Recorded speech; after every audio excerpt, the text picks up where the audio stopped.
Recently, my big end is no longer spinning. It should be spinning, but it isn't, because it's seized. This got me thinking about the two-stroke versus four-stroke debate. I'm a strong believer in anything more than two strokes and you're playing with it. The big question is, should the piston fire every time it reaches the top of the cylinder, or should it be every other time?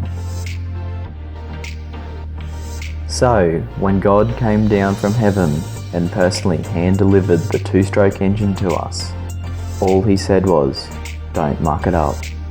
So what do we go and do? We try to improve upon it. We vastly complicate it. We added twice as many strokes and up to 5 times as many moving parts. We decreased the power per cc while vastly increasing the weight. Great job. We just screwed up perfection. From time to time, we all lack funding in our beer or motorbike treasury. This is my top tip so that you can bring your budget back to surplus. Recently, I needed a new throttle tube housing. KTM wanted the equivalent of 3 cartons of beer for the goods. So I got with my fingers and we walked onto the interwebs and went to eBay and I bought a pit bike one for the equivalent of 1 carton of beer. This eBay model was full aluminium construction and is much more sandproof.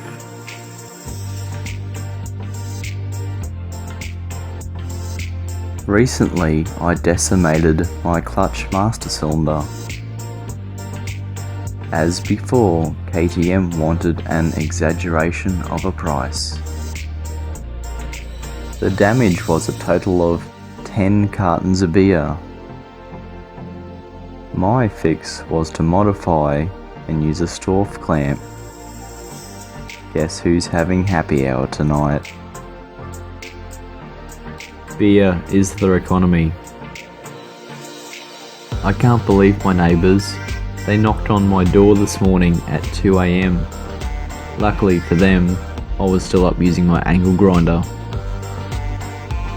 I love sleep. It's like a time machine to breakfast. I turn 25 next year. That's 1 year older than I am this year. It must be nature's way of telling me to eat more cake. My wife thinks I snore, but I tell her, no, I'm dreaming I'm a motorbike. 4 out of the 5 dentists I talk to recommend motocross.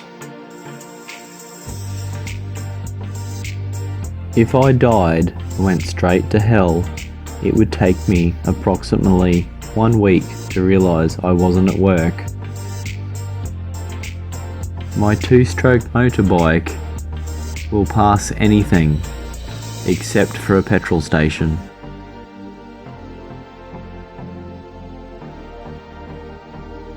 Thank you Red Bull, Google, beer and eBay for making this all possible. If you think I've missed out anything on this 2-stroke versus 4-stroke debate, please comment. Or if you would like to defend the 4-stroke title, comment as well. So, I'm going to leave a link to the dirt bike channel where Kyle has a riveting multi-part series on 2-stroke versus 4-stroke.